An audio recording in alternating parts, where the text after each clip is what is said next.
All right, guys, this was not a fun one. I'm not going to lie. This was one I was very tempted not to do a video on at all. But we do videos on this channel. We don't shy away from hard things. Let's just talk about it. It's probably not going to be a long one tonight, but let's talk about it. The Cavs, the Jazz, Donovan Mitchell. It's the Hoops Nerd post-game show.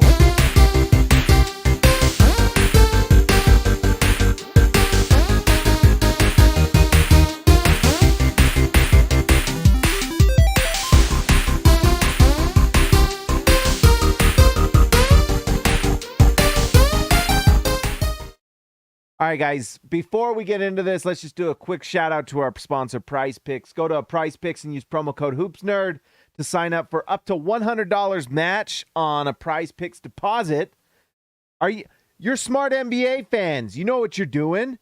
Get free money. Go win something. Go try it. It's a lot of fun. Honestly, I forgot to do it tonight, and I was really bummed because it's become something I just have fun doing. So go to Prize Picks, use promo code HoopsNerd, have a little fun with it. It's a blast. Just be smart, and I would appreciate it. All right, guys, let's talk about this game a little bit. I don't want to talk too much tonight. Honestly, it bums me out just watching Donovan Mitchell on the Cavs. We knew that a trade was going to happen just because of the situation here in Utah. With multiple things. I think the big story if you haven't read it already, you can go search. Mark Spears released a Q&A with Donovan Mitchell where he talked about some of the good times in Utah, some of the bad. I wrote some thoughts down at SLC Dunk. I put down 1,200 words, so go read that on SLC Dunk. I kind of tried to dive deep into my thoughts on that and why, honestly, this was sad. Maybe I'll just talk about it tonight, but Donovan Mitchell mentioned, and things we knew that he says that he never really said out loud, but we all kind of knew some of the issues here in Utah that he dealt with that he, that suck. And all Jazz fans, we all want it to be better. And there's things that happen here that no one is proud of at times. And it just sucks. And I think the thing that makes me the most bummed out about it is that this was not a place Donovan Mitchell felt comfortable and happy. And I know we all wish it was, and we all wanted him to be here, and we all wanted it to work out perfectly, and it didn't. And it's hard not to feel just sad about it. It just makes me sad. I don't know how else to feel about it other than just it bums me out. And tonight bummed me out. And, the article bummed me out. And not because, it's like for any other reason than we just want this place to be better, a place that everyone can be happy, that all NBA players could come play here and be happy. I wish this was a place that all NBA free agents could just be like, yeah, I want to go to Utah. It's not the case. And so it's a bummer. And this was a reminder of that. I personally am very happy for Donovan Mitchell. I'm sure Jazz fans are as well. We're just sad that he didn't want to be here anymore. But I'm happy for him. And I actually just with this channel, I really do hope that we all cheer Donovan Mitchell when he comes to Utah. It's like a sad thing. Honestly, it's just a bummer. I don't know. But I'm happy for him. He's doing great. I mean, Donovan Mitchell's season right now is just bonkers. Just looking at this makes me sad. But look at this, 29 points per game, career high. His numbers are bonkers. He's having a 50-40-90 season almost. In fact, he might be there now after tonight, but he's averaging 50% from the field, 43% from three, and just 1% below 89. That's a 50-40-90 season. That's crazy, So I'm rooting for him to get that. It's a bonkers year. Only the great. I mean, this is something that is rarefied air that, guys like Larry Bird and Kevin Durant and guys like that do. Steph Curry. It's just remarkable what he's doing, So I'm rooting for him. I'm glad he's happy. I'm sad that he couldn't be happy here. It's just a bummer. And you can go to SLC Dunk and read about that. I kind of tried to do my best. As far as the Cavs, they're really good. I've been writing previews and recaps. So if any of you want to go write previews and recaps for SLC Dunk and you have talent writing or an interest in writing, let me know. But I wrote the preview and the recap today. The preview, I talked about the Cavs defense is the number one defense in the NBA. They are really, really good. Evan Mobley and Jared Allen is probably the best front court out there. I always get that mixed up. Backcourt or front court. The best bigs in the NBA. Big duo, I would say, in terms of defense. Jared Allen is an elite rim protector, and Evan Mobley is just he's like he's going to be so special defense. His ability to block shots and move around on the court, guard in isolation, do everything defensively. I mean, just special defender. And then Isaac Okoro is a high-level elite defender. I know I kind of talk about I did that one video where I did he was one of those guys I thought might have a chance to be like Jimmy Butler. He's not as big as I thought he would be in the NBA, but man, his defense is high level. And so this Cavs team, as these 5 players gel, this starting lineup is just high. I mean, I don't know why this team isn't considered a contender, because these 5 players, by the way, they've been dealing with injuries this year too. So we haven't really gotten a complete flavor of what they can be, but tonight showed that, man, when they are running at full force, they are a high-level team. So I'm happy for Donovan. They're a really good team, and Karis LeVert is a 6th man when he's playing well. Kevin Love off the bench. Cedi Osman is a really good player. I mean, look at these numbers. This is bonkers. 8 for 10 from the field. Donovan scored 23 points in 22 minutes, and it wasn't even very hard. 80% from 3, 8 for 12 from the field. Just, I mean, the numbers speak for themselves. Incredible. And we saw it for years in Utah. We saw what he could do, and so, not much else on the Cavs. Let's talk about the Jazz a little bit. Utah. Can I pat myself on the back? I know I do it a lot, and you probably guys get tired of it, but the Jazz really missed Kelly Olynyk tonight. I mean, his ability to spread the floor was very apparent. When you had Jared Vanderbilt and Walker Kessler on the floor, it was difficult for the Jazz to score. This Jazz team, who last time we checked was top 5 offense in the league, they looked like not that, because they could not spread the floor. And Kelly Olynyk is just, I mean, I think I'm not surprised that Kelly Olynyk didn't play, and all of a sudden this team just really struggled to score. So his obviously it's the 3-point shooting with Kelly Olynyk, but it's also the passing. His 3 to 4 assists per game is a big deal. Not because, obviously the points generated from that, but his willingness to move the ball within the offense, gets the ball moving with other players, and finds the best shot. And that's been the thing that makes this Jazz offense so good, is that you have 5 players on the floor that can do something with the ball and score. So there's no weak links. Some teams you can just focus on one player, or you can, sag off a player that can't shoot and things like that. But with this Jazz team, when they have that 5-out offense with 5 players that can pass, shoot, handle, it makes it really difficult to guard. And so your high-level players have an easier time scoring. And that's why the Jazz have had consistently throughout the year top 3 to 5 offense in the league, because they just make it really hard for defenses to guard them. Markkanen, one thing I was impressed with, he had a little bit of a rough outing last game, but tonight 24 points, 7 for 12 from the field. He's really becoming super efficient and doing it as the number 1 option. And this is actually pretty impressive, considering the Jazz missed, Olynyk, and we're dealing with some issues, and playing a Cavs team that was likely putting Okoro and Mobley on Markkanen. So I'm just impressed with what he's doing. Vanderbilt, also, you can just see what he does, but it's just really the name of the game for this Jazz team is just the lack of spacing. They just really will struggle to score, and you can kind of see that with Clarkson and Conley, who just didn't have it tonight. For the Jazz team to win without Olynyk on the floor, they really need big-time nights from Clarkson and Conley, and when they don't, this Jazz team is, I mean, honestly, if these guys are having a bad night, how are you scoring the ball outside of Markkanen? Walker Kessler's really nice big, really nice rolling big, better offensive player than Rudy Gobert, but he's still the same style of player as Rudy Gobert, right? Jared Vanderbilt can handle and drive to the rim, but he can't shoot, so they can sag off of Jared Vanderbilt when he doesn't have the ball. He can shoot a corner 3, and we've seen that, but has he been able to show that he can consistently knock that down, and it's just a knockdown shot? Not quite yet. He's close, but not quite. And then we've got Malik Beasley, elite shooter, but outside of Beasley, who can shoot off of motion, tonight he had a really rough night. Rudy Gay is not good. So you can just see how there's issues here. And so they're missing Colin Sexton, who's another creator that would do things for them. They're missing, like we said, Kelly Olynyk. And it's just, it's a team that in a lot of ways, and it's impressive what Will Hardy has done with this team, but it's a team where the combined, what is it? The parts equal more than the end is more than the sum of the parts or whatever. If that makes sense. It makes sense in my head, okay? And I think you guys know what I'm talking about. It's like the individual pieces aren't as high level talent as these guys. I mean, the talent on this Cavs team is remarkable.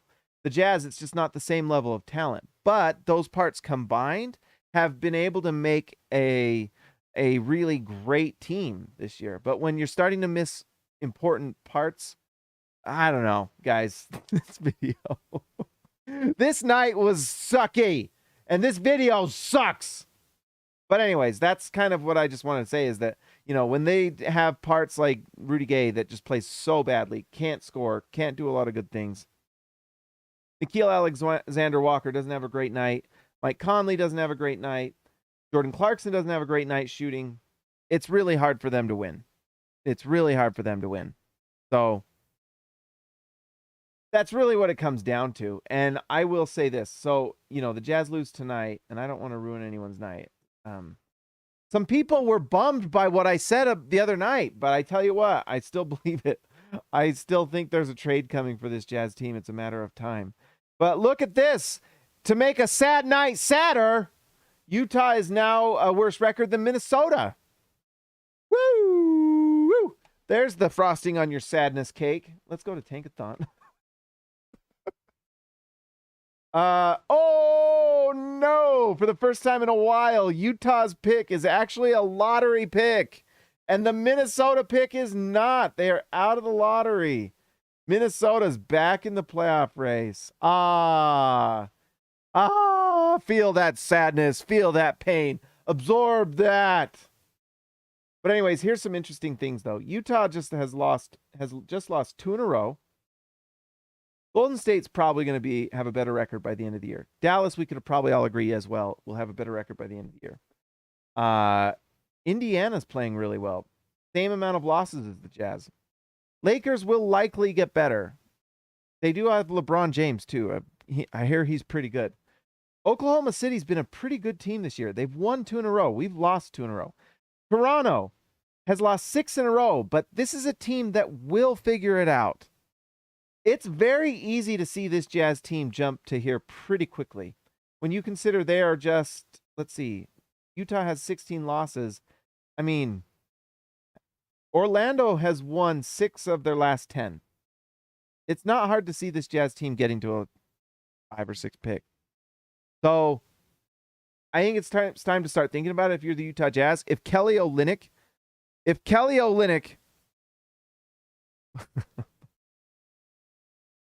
I don't know.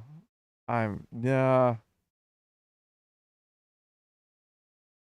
I don't know. Sometimes you get weird comments. All right. Anyways, all I'm saying is that the Jazz are at a crossroads right now, and they've kind of been in a crossroads season. They've really not looked great recently. The Jazz are 5-5 in their last 10, but can't see. I'm not too worried about it, but it's not going to get much better, to be honest. If Kelly Olynyk is that vital to your team's winning, that's rough. Mike Conley has not been playing well recently. Jordan Clarkson, when he doesn't have big nights, it's really it's tough. It's really tough to overcome it. And so, man, guys, I'm just disappointed tonight. This whole night was just a weird one. And I will say, can we just end with this? I mean, I'm really bummed that Donovan Mitchell didn't want to be here. But the other thing that's really a bummer is that this was just a reminder how the last 2 seasons were just not all that fun all the time. There was so much other things going on that were not fun and not happy. And talking about the Jazz and writing about the Jazz was not as fun. That's why this season's been a lot of fun. And it reminded me man, all you guys were here with me last season. It was just not a lot of fun all the time. And so anyways, if anything, it makes me grateful for all the viewers of this channel that were here through just a sucky season. And yes, there were things that Donovan Mitchell was not happy with Utah. All completely valid. He also didn't play very hard, and he quit on us in the playoffs and he was ready to go. But you know, what we can say is the Jazz are, even with this Jazz team who is starting to really sputter, it's still a more fun team to kind of root for and watch. It's a team that seems to enjoy each other and plays hard. And, I know they've lost their last few. I think the Jazz probably got some news that a trade was on its way, and that's why some of these players are not as excited. But this team has been fun this year. I don't know. And so, the Jazz have a chance to be really good, and it's going to take getting some good players in the draft. Just like we did with Donovan Mitchell and Rudy Gobert. To build this team, you're going to need to get at least one or two more really good draft picks. Markkanen's great. I even think Markkanen could be like I was thinking about it after the Bucks lost just while I was at work today. I think that Markkanen to me can kind of be this team's Chris Middleton, if that makes sense. If you have just an elite player like a Giannis, and I don't know if the Jazz will ever get that, but I think Markkanen can be the second or third best player on an elite team. But that's going to take you having an MVP type player, and the Jazz aren't getting that unless they're getting it in the draft. And this is just talking about winning a championship. So we'll see. And maybe the number 14 jumps to number 1 and we get Wembanyama, and it's, oh my gosh, could you imagine? Could you imagine? But even if they don't get Wembanyama, you get in the top 8 in this draft and you're getting some really nice players. You really are. So I think it's worth it for the Jazz to do it, get some big-time picks, and start building. And I will also say, I know this was supposed to be quick, and I've already gone 16 minutes. Danny Ainge made a comment earlier this year that I have a hard time forgetting. He mentioned that he thinks next year's draft is maybe even better than this year's draft. Why is that interesting? Well, the Jazz technically don't have any picks next year. Did you guys know that? For all these picks that the Jazz have and that you guys are mentioning, for all these picks, the Jazz don't have a pick next year in the first round. They start the year after. Unless they're in the bottom 10 in the league, then that pick is protected from Oklahoma City and the Jazz get it. So Danny Ainge saying, oh, I think the draft next year is better than this one, means he's obviously thinking about next year's draft, and makes me wonder, is there a plan in place that's going to happen? My guess is yes. I think after like the last month, you have a clear idea of what this Jazz team is. No shucking, no jiving. I'm allowing that one because I agree. I would too. This Jazz draft, or let's see, this team in the last month, we've kind of seen what they are. The scouting report is out there. They know how to guard this Jazz team, and it's getting harder to get wins. And it's because the talent level, though pretty good, the Jazz are filled with a bunch of good players, from Jordan Clarkson to Malik Beasley, Mike Conley. They're all good players. I don't know if they're great or elite players. I think at times Markkanen has been a great player, but the Jazz are filled with a lot of average to good players.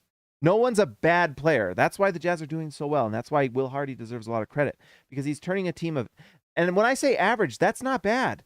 Having an average player on the floor is immensely better than a bad player on the floor, right? It makes a difference. You put a bunch of average players with like a Kevin Durant or LeBron James, you're going to the playoffs and probably going far. But if you have a team that's filled with just average to good players, you can win a lot of games with good coaching and good systems and high effort and things like that. But you're probably going to be disappointed in the long run, whether it's barely missing the playoffs or making the playoffs, getting kind of destroyed in the first round, stuff like that.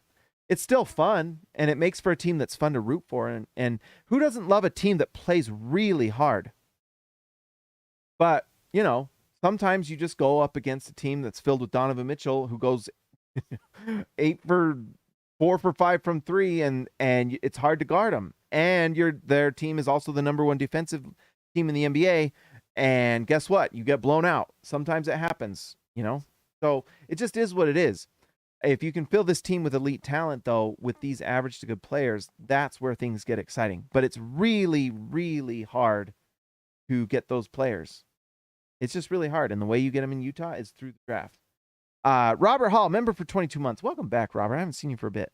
Thank you for being a part of the channel, Robert. I think we got a slightly above average team with sparks of greatness, but a coach that might just be the new big deal. Yes, I think I completely agree, 100%, because Will Hardy's an elite head coach, guys. We have a top 5 coach. I didn't really ever believe that with Quinn.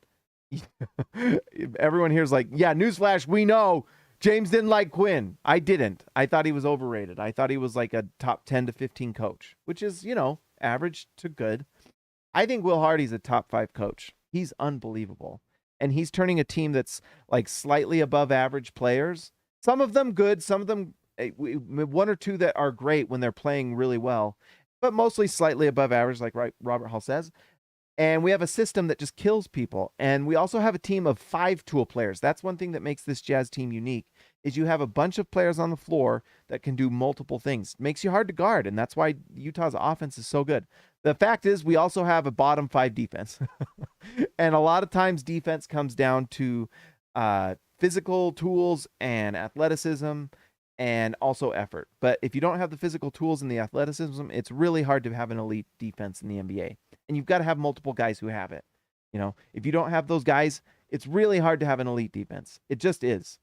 And so that's why the Jazz are struggling in that way a little bit. Good offense, bad defense. And so on nights when the offense isn't very good, you're missing someone like Olynyk, you're going to get blown out sometimes. And that's what happened tonight. So it is what it is. But this Jazz team has lots of pieces that could turn into a lot of picks. So, if we can get a good player in this draft. Anyways, back to what I was saying before. I'm rambling. I think Danny Ainge is planning to be a bottom 10 team next year. Otherwise, why would he say that? Does he think that there's going to be guys in the 20s? I don't know. Maybe, but they're not going to change your team, right? I mean, sure, you can get lucky sometimes and get like Rudy Gobert at 27. But the fact is, if you go through the drafts and read all the picks from 20 to 30, 9 times out of 10, you're not getting anyone that's more than at best maybe a rotation player. So this Jazz team needs to get a top 10 pick next year or they lose their pick. Could you imagine that?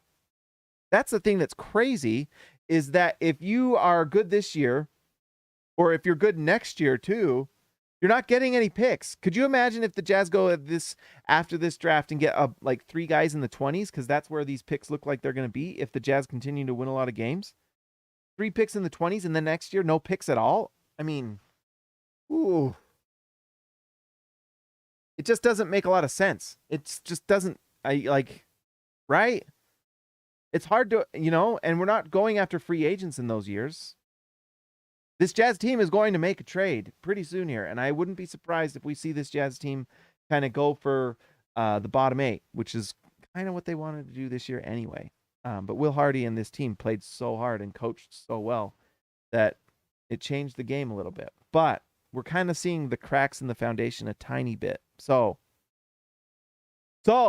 what the Jazz probably would be best in their interest is to go get a top 7 or 8 guy, develop him along with the other 2 picks we will get in this draft, along with Ochai Agbaji, along with Walker Kessler, have a top 10 picks next year, and then depend on those picks from the other teams, right? But you can't get there unless you start finding these guys in the draft. You just can't. So we'll see what happens, or maybe they just go trade for Kevin Durant and give up all their picks, and who knows? Maybe that's enough to win a title. Maybe. I don't know. We'll see. I don't think that's what they're going to do, though. But you know what? I'm grateful for all of you being here. After a weird night with Donovan Mitchell, I wanted to give say thank you to all you guys who watch this show, and I appreciate all of you a ton. If you would like to support the channel, go to PrizePicks and use promo code HoopsNerd. Subscribe to the channel, and also join the channel is something you can do. All right, let's give a shout out to our All-Stars. These are the guys that make my day, the ones that make a difference, change the world, and they get buckets. Oh man, I keep wringing my hands.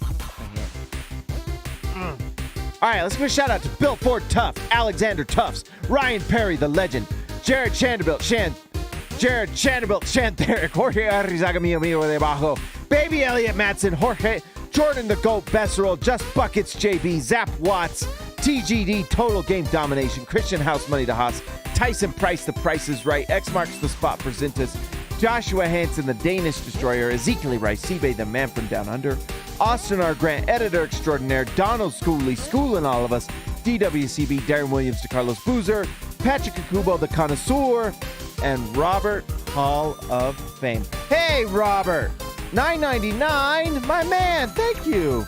I know I haven't been around, but still a big supporter. Thank you, Robert. I appreciate it. You're incredible. That's amazing. Thank you, Robert. Guys, you're all amazing. Thank you for being here. And honestly, a big thank you for the last 2 years, because this was a rough team to kind of root for. You could tell there were just so many different things going on and a lot of just unhappiness. And so it's nice to have a happy team and have a happy channel again. But all the good blessings to Donovan Mitchell on the Cavs. He deserves it. He's a great guy. I wish Donovan nothing but the best. Guys, I will talk to you next time.